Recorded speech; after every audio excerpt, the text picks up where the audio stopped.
Assalamu alaikum. I'm Carl Arrindell and you're watching In Focus. Now, I'm delighted, indeed honoured, to be joined by former London Assembly member and prominent Labour Party member, in fact, the chair of the Stop the War Coalition, Murad Qureshi. He was born in Greater Manchester and is of Bangladeshi origin. He was a councillor in the City of Westminster from 1998 to 2006 and was elected on the Labour Party's list to the London Assembly in 2004's election. He was re-elected again in 2008 and once again in 2012, although in the recent elections he failed to be re-elected, some say as a result of the heightened success of his party rather than of its failure. He's been described as the only Muslim member of the London Assembly, although he believes that people should not necessarily be defined by their religion. Qureshi was chair of the London Assembly's Environmental Committee, a member of the Transport Committee, was a member of the London Fire and Emergency Planning Authority, which oversees the London Fire Brigade between 2004 and 2012, and also chair of the Mayor's London Waterways Commission. Goodness, since its inception, he's lesser known for his passionate interest in cricket and his petition to get cricket included in the London 2012 Olympics. In fact, I have to tell you this, when he visited Palestine in the Gaza Strip with me back in, I think, 2012, I recall him being introduced by the Gaza Premier as the Mayor of London, and then their subsequent refusals to listen to his protests in correction. Salam alaikum, Murad Qureshi, and welcome to In Focus. Walaikum salam, Carl. Now, I think you defined your failure to be re-elected to the London Assembly after 12 years in office due to what you quoted as being a victim of Labour's London election landslide. Or others have described it as that you were a victim of the away goals rules. How is it that one of the only BAME candidates, the only Muslim on the Assembly, and one of its seasoned players, can you be denied a seat as a result of what Karen Buck MP described as the cruel system of the GLA top-up list? Did it have anything to do with your previously speaking on behalf of Jeremy Corbyn in the nomination meetings? Well, it's interesting. I go by what my local paper, the West End Extra, said. Labour success is Qureshi's loss. And I think they hit it in a nail very, very clearly. On the day, we were expecting Sadiq to get 1 million votes and a 40% turnout. It actually was a 1.3 million votes on a 45% turnout. And there was a huge turnout, particularly in his neck of the woods, in Wandsworth and Merton, not surprisingly. And that actually meant we gained a constituency member there and lost one of the top-ups, like myself, based in central London. I would love to have been there. I thought we would get 12 members in again, and we did. And I see myself as a victim of Labour's success in London and hope to still be involved in London affairs because I think I've still got a lot to offer. So I'm pretty certain I'll be back. Watch this space. Yeah. Now, you've stood in for Jeremy Corbyn on a number of occasions at the hustings and nomination meetings leading up to his election last summer. In fact, you sat on his right at this latest leadership bid launch last week. There was some controversy, I think, over Tony Blair's comments that people who voted for Corbyn need a heart transplant. Are those who support Jeremy Corbyn in denial about the possibility that his leadership renders the Labour Party unelectable? Well, last summer, Carl, we had a number of internal elections. I backed Sadiq Khan as our mayoral candidate for London, Jeremy for leader of the party, and Tom Watson as deputy leader. And I'm sticking by all three of them still. I think it's only 10 months since Jeremy has been in post. I think this is quite honestly the wrong time to have a leadership election internally when the Tory government has taken the country over a cliff with the European Union referendum. We have to be standing still and holding on and making sure we're together opposing what they're proposing to achieve our exit out of Europe. And that's not going to be helped by this contest. I am pretty certain that Jeremy will probably get re-elected. And I think we've got to get back into the business of being in opposition and not cutting ourselves up. I hope this selection process is actually cut short, because I think people aren't going to be influenced by the issues. They've already determined how they're going to vote. Let's get on with it and get it out of the way. As for stepping in for Jeremy, I was happy to do that last summer. He had to be up and down the whole country, and when the opportunity arose in London, I was quite happy to put his case. I think he's already made an outstanding contribution on taking the party away from austerity light to full opposition to the austerity that's been forced on Britain by a Tory government after the financial crisis.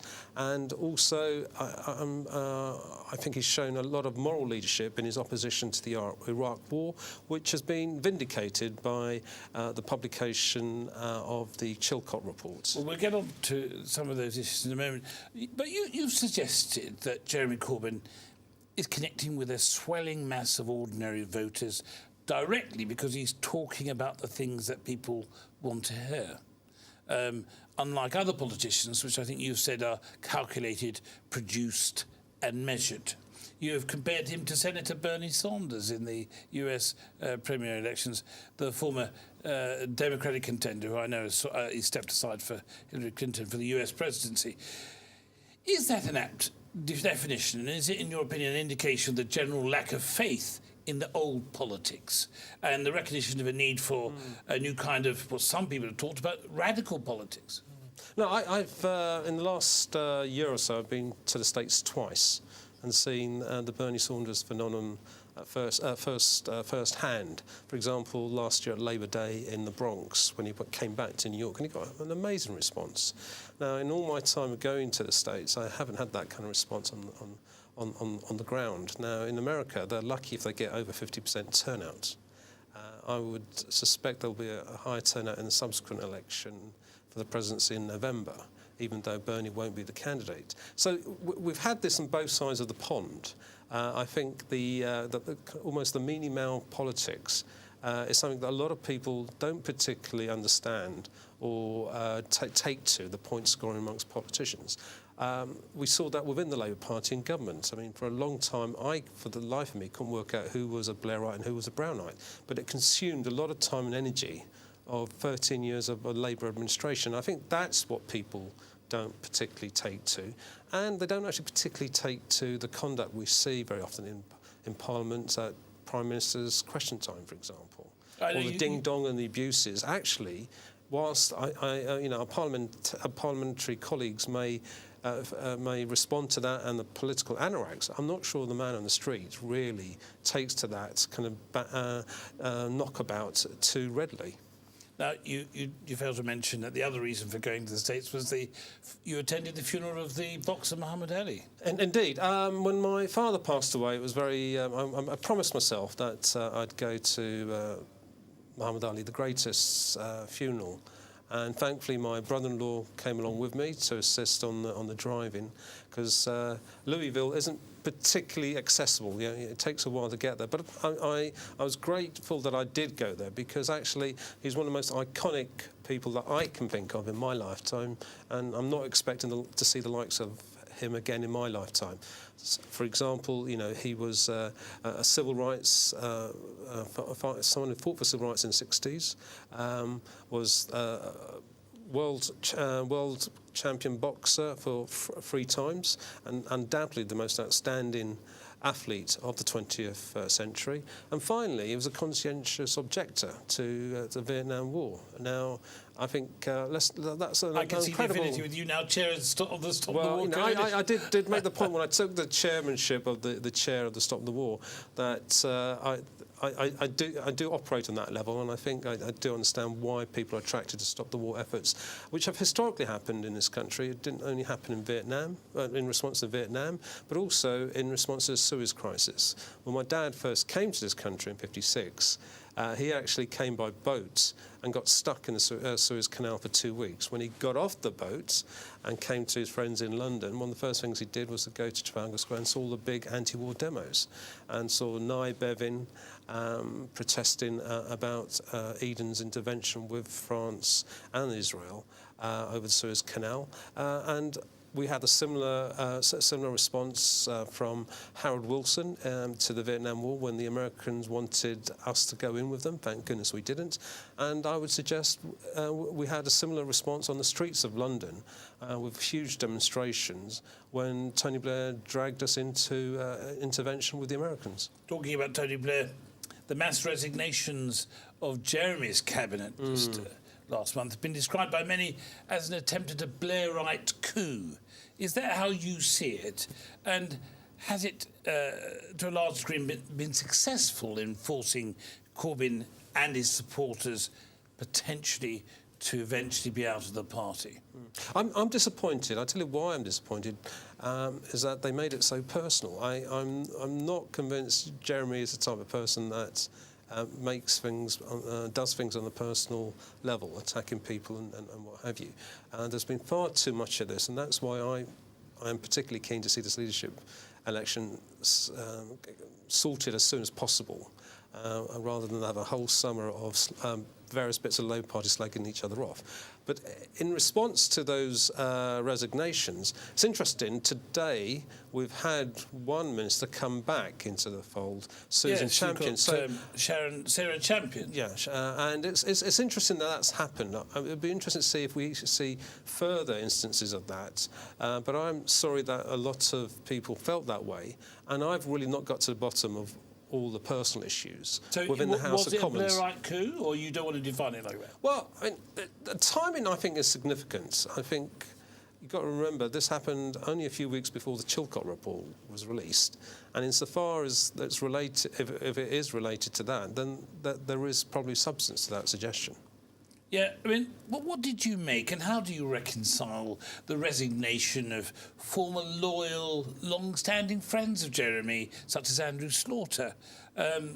You know, and how significant was Sarah Champion's U-turn and now suddenly deciding that she wanted to come back? I think she's been given her old position as the shadow minister for prevention of abuse, isn't she? Well, yeah, I'm glad you mentioned Andy Slaughter. I regard him as a political colleague and a close friend and someone I would normally have a discourse. Unfortunately, I haven't been able to talk to him yet about what led him to come to this conclusion. I'm hoping to do so.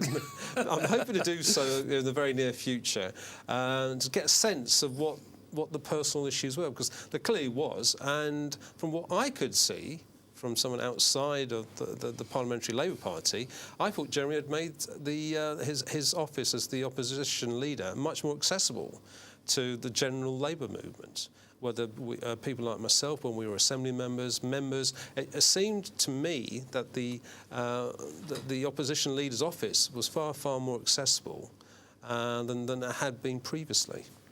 Now, it is, I'm sure you'll agree, almost unprecedented that the leader of a party, the main opposition party, is unable to muster enough support amongst his own MPs to form a shadow cabinet. Do you regard the current situation for the Labour Party as in crisis, or is this an opportunity? Do you think the current brutal infighting which you referred to could lead to the breakup of the Labour Party and the dominance of a political force in Britain which is right of centre?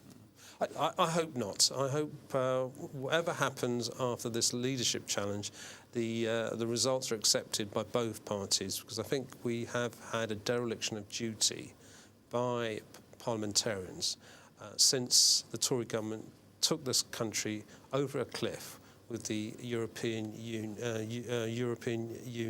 referendum.